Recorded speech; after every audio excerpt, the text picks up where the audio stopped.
Hey, my name's Bryce, and I'll be taking over this series from now on. Just kidding! Hey, it's Danny. Welcome to Dan Time with me, Dan, formerly known as Bryce.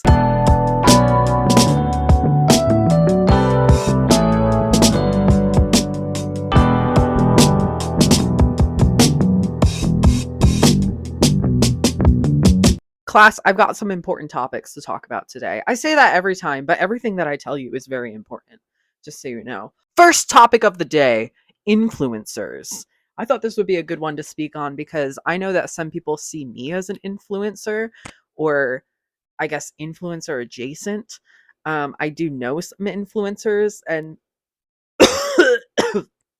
that's not how I feel about influencers. I just got a cat hair in my throat because my cat keeps jumping on me today. I have a lot to say about influencers, and it's not anything good. Let's just put it that way. Being an influencer is very complicated. And to me, it is a career that exists in a very morally gray space. Influencers have kind of taken over marketing, and that's bad. As someone who worked in marketing, I can tell you influencers are snatching up marketing jobs, what should be marketing jobs, and they're doing it for way, way cheaper. And way, way cheaper, it's still thousands of dollars. But in the olden days, when there were magazines and TV spots and things like that, people would be spending like months trying to perfect an ad or a campaign or, a TV spot. And that would be like their full time job. But now it's like you can go hire some random influencer with 100K followers to go make a 15-second video, give them a couple $1,000s, and there you go. There's your marketing campaign. And unfortunately, it works. Another thing influencers do that I have a big issue with is, how are you okay selling garbage to people? I'm thinking primarily TikTok shop stuff here, and I will admit I did experiment a bit with the TikTok shop sponsorship stuff. That's a mouthful. Where you get a free sample and you market it. And I tried to keep the things that I marketed to be things that I thought were actually worth paying money for because I felt like that was ethical. But a lot of people will just take anything. I guess there's room for anybody on TikTok Shop. TikTok Shop is very complicated because I know it has helped a lot of small businesses grow, but the whole thing where it's like everything is branded content and everybody's getting free samples and everybody's buy this thing that's $50 and it's like a cheap drop shipping item. That I have an issue with. And the people who know that, they receive the products, they know they're bad quality, and then they still go on and make these videos promoting them because they're getting a cut of the sales. That's shady to me. That's not okay. That's like you're upselling this product that you know is garbage just so you can get $2 off a sale? Come on, grow up.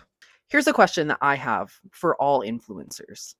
What actual talents do you have besides editing a 1-minute video in CapCut or beating your own face? Quickly, tell me, what are your talents? Why should I be watching you? Why should I be supporting you? Why should I be funding your lifestyle? Quite honestly, this is making me sound a little bit conservative. Like, why should I be giving out handouts, free handouts to influencers? Get a real job. Pull yourself up by your bootstraps. Go outside and talk to people. Stop posting your silly little videos online and expecting money for it. Get a real job. But genuinely, like, some of the influencers that I see that have like millions of followers, the posts that they're making are not good quality.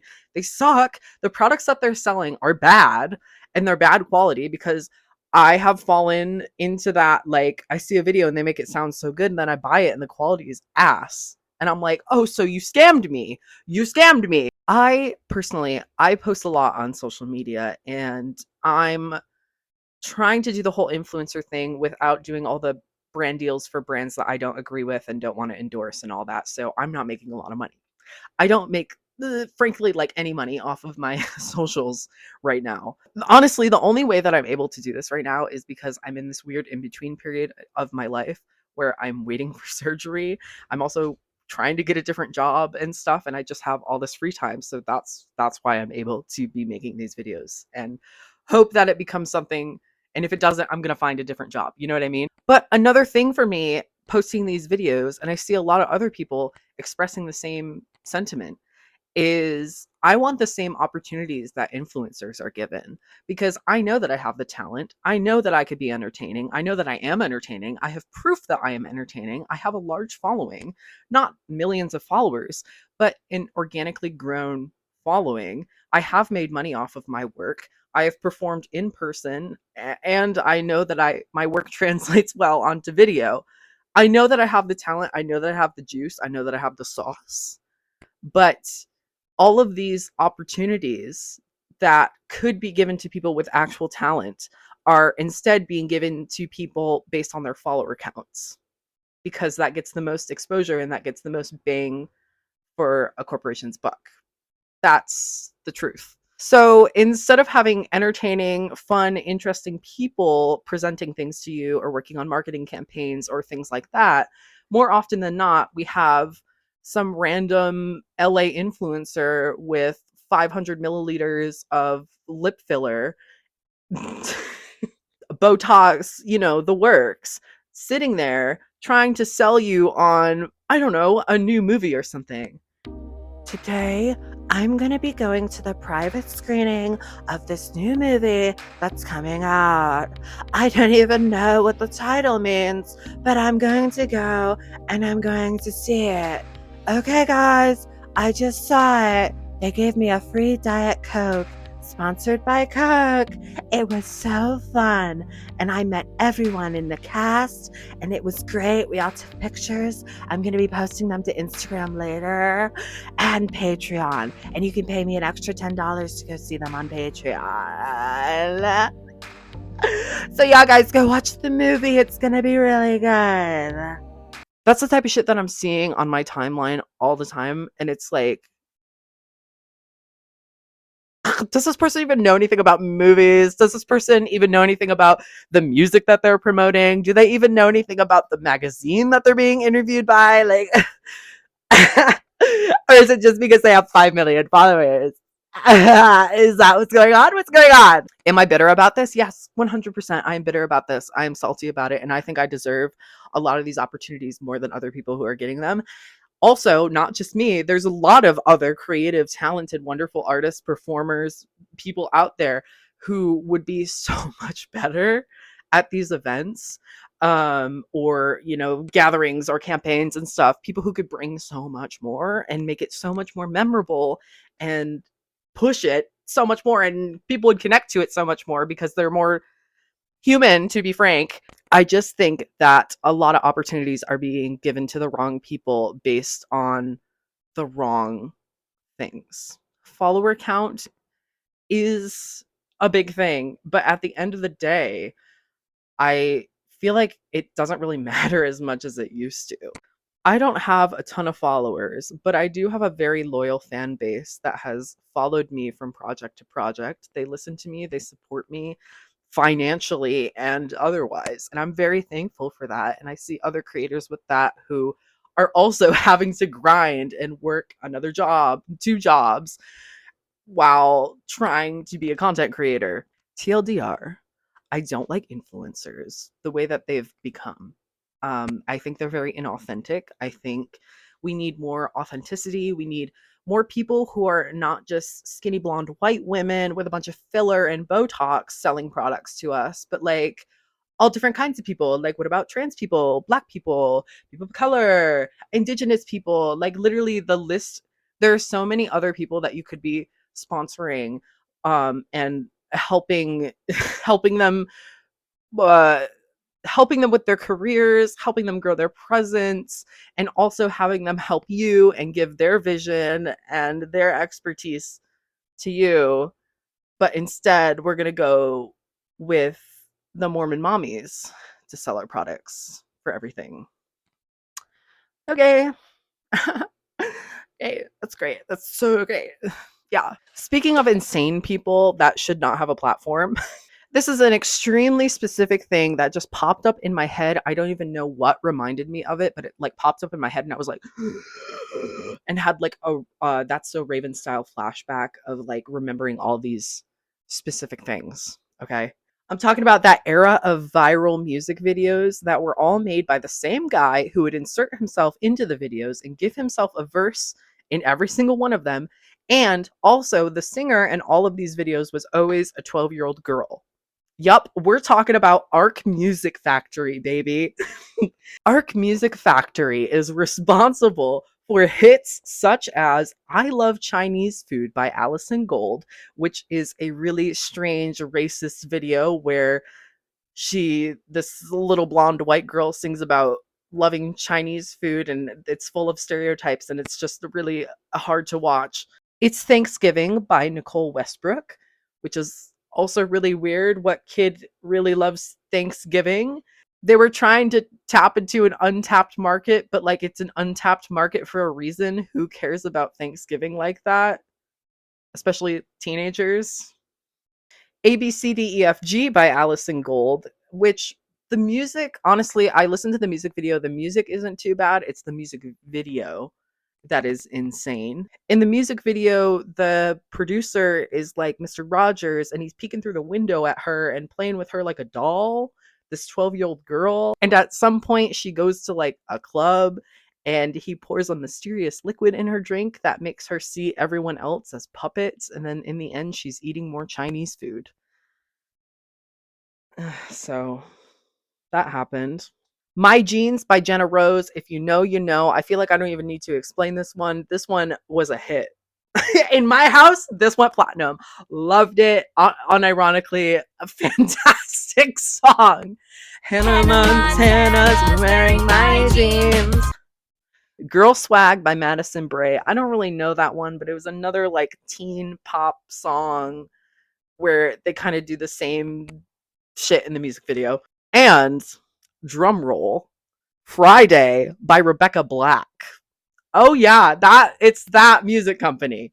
By the way, I love Rebecca Black. Stream salvation. No hate to Rebecca Black. She's an icon. She's an ally. She may be queer herself. I don't know. I don't remember. But I love her music. I genuinely listen to her music a lot. My girlfriend and I do. So go stream salvation if you're chill. All the songs created by Ark Music Factory had a very victorious vibe to it. They were all very scrapped Disney or Nickelodeon musical comedy vibes with the music videos and the way that the lyrics were composed. Very Dan Schneider, if I'm being real. The men who were responsible for this were Clarence J, who did the beats, which in my eyes, he's a little less responsible. He was making like the actual instrumentals. And Patrice Wilson, who was doing everything else. Patrice Wilson inserts himself into every single music video. Like I mentioned earlier, the ABCDEFG one, where he's like playing with the girl like she's a doll. He's also in the I Love Chinese Food one. He's in a big panda outfit and he's playing with the girl and tickling her and stuff. And it's weird. It's weird. It's like, why do you need to be inserting yourself in this thing? He always gives himself a verse. Just very unnecessary behavior for a man who's like in his 30s. So I found their Wikipedia page and it gives you a really good summary of what was going on. Ark Music Factory focuses on the recruitment or discovery of new young singers. The artist or their parents pay a fee of $2,000 to $4,000 to Ark, and then Ark writes and produces music in collaboration with the artist, and they also usually get a music vid and some promotional content. The singer owns the master recording, and Ark would retain the publishing rights to the song and all of the sales from the song, which is insane. That feels like a really bad deal. I'm not in the music business. I'm not familiar with that, but that sounds awful, actually. They also claim to have people on their team who had worked with Miley Cyrus, the Backstreet Boys, and Ashley Tisdale. So, they were convincing people that they were going to get you famous. Although there is an excerpt on the Wikipedia page where Patrice talks about how if people are like, oh, I want to be famous, I want to be the next Justin Bieber, we're not going to do that for you because we're passionate about the art form. Even though the videos clearly have elements of shock value to them, or like they feel like they were kind of engineered to go viral or at least show up on Tosh.0 back in the day. Like there's something going on.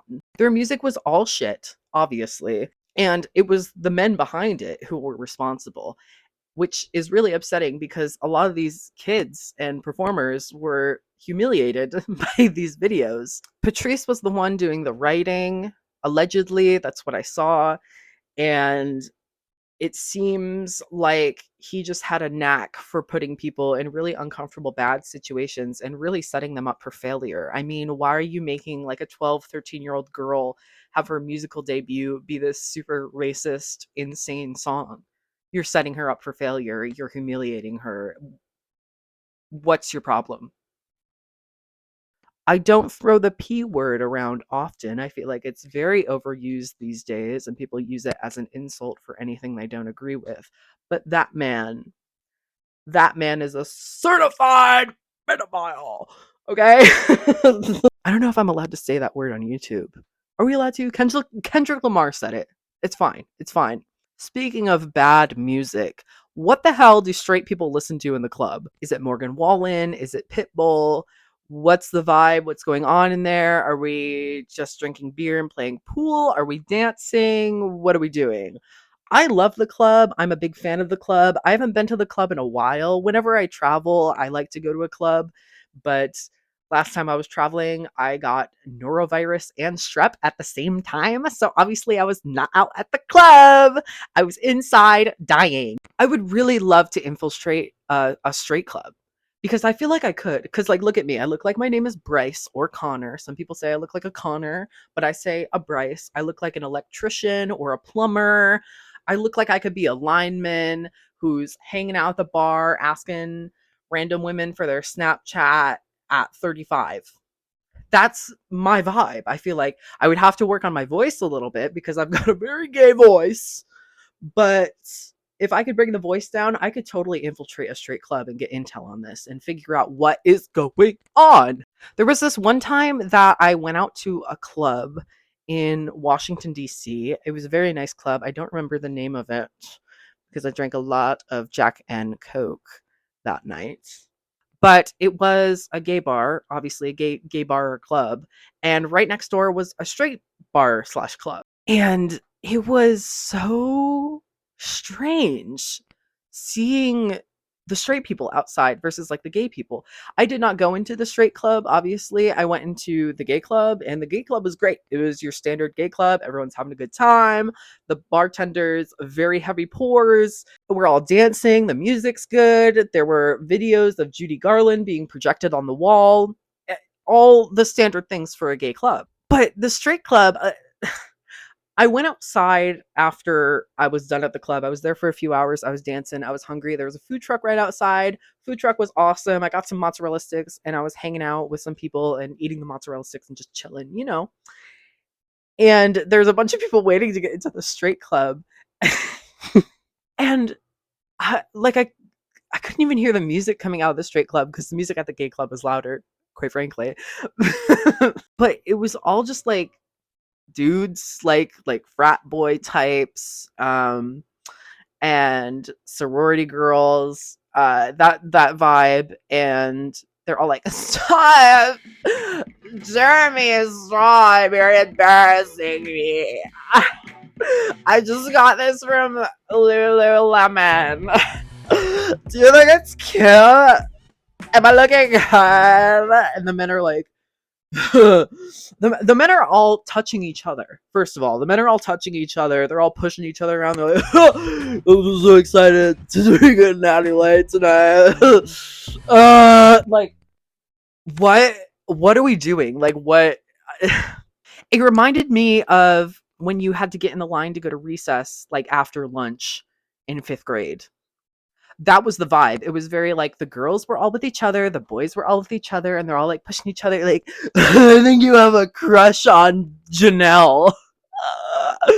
And the girls are all like, oh my god, I'm so excited. Look, I love my girlies. I do. I love a hag, but like, get it together. Get it together, girl. The boys that they were fawning over were no, no, no, no, no, no, no, no, no, no, no, no, no, no, no, no, no, baby. No, he's gonna give you bad trauma. Stay away from that man. I can smell it on him. Stay away. But it was so weird. It was like, I truly, like, what are you guys gonna do in there? You're not even talking to each other in the line, first of all. What are you gonna do when you get in there? Is there like the separate boys and girls section? I'm gonna go sit in the boys section and watch sports, and my girlfriend's gonna go sit in the girls section and I don't know, listen to Pitbull and Morgan Wallen. I'm sorry, I'm so insensitive. I don't understand straight culture, and I never really have. The first time I went to a drag show was when I was 13, and I just knew that was going to be my life from then on. So I've never really gotten into the whole straight party vibes. I don't know what they do in there, and I would love to learn. I'm open to learning. I don't know if I would feel safe in that environment in this political climate, but maybe if things get a little better, I could ask one of my straight friends to bring me into that world and just let me have a peek and people watch and observe because I think that would be fun and interesting. Anyways, gang, that's about it. Let's get into our ins and outs for today. Ins, chocolate eggs, the little, like, not the robin eggs. I don't like the robin eggs because they have some weird thing inside of them. Like, I don't know what it is. The texture is bad. But the ones that are like the solid chocolate Cadbury eggs that are basically just big M&Ms with better chocolate. Yes. Yes, I will be buying at full price. I don't care. Usually I like to buy my holiday gimmick candy 50% off, but those I will pay full price for every single time because they're good. They're just better M&Ms. Hour-long walks. Okay, now I'll confess, I haven't really been going outside a lot because the world is scary and yeah. But I do have like an exercise bike that I like to use every day, and I go like 17 miles per hour on that thing for an hour straight every day, and it makes me feel so normal and sane. Oh, I think everybody should move their body for at least an hour a day. It makes me feel so much more normal and sane and happy and fulfilled and good. Obviously, if you're not able to do that, there are other things that you can do. You know what I mean? Iced tea. I had a really good peach iced tea the other day, and now I'm like, yeah, I can see that vibe for me. I can see myself getting into fruit teas, fruity teas. I'm not a fan of sweet tea, like southern sweet tea. I like herbal teas. But having a nice, like, Arizona green tea while the sun's, like, shining down on your face and the birds are making their noises, it's spring. That feels very spring to me. I like that. Okay, here are my outs. Hot cocoa. Get over it. That's a winter food. No more. There's no more snow on the ground. We don't do that. That's Santa behavior. That's for Santa. Who are you? Santa? Murder. I don't agree with it. I don't think it's a good thing to be doing. We should not be doing that. Boo. I don't like murder. Stop. Cucumbers. They're just like worse zucchinis. I think zucchinis are the better option. You can do more things with zucchinis. You can make like zucchini bread, which is really good. I love a zucchini crumble. It tastes just like an apple crumble. It's really good. It's really good. But just sitting down and eating a cucumber, no. No, like it has to be a pickle or something. Like I can't just eat a plain cucumber. That's bullshit. Anyways, that's it. Thank you for watching. Thank you for listening. Bye bye.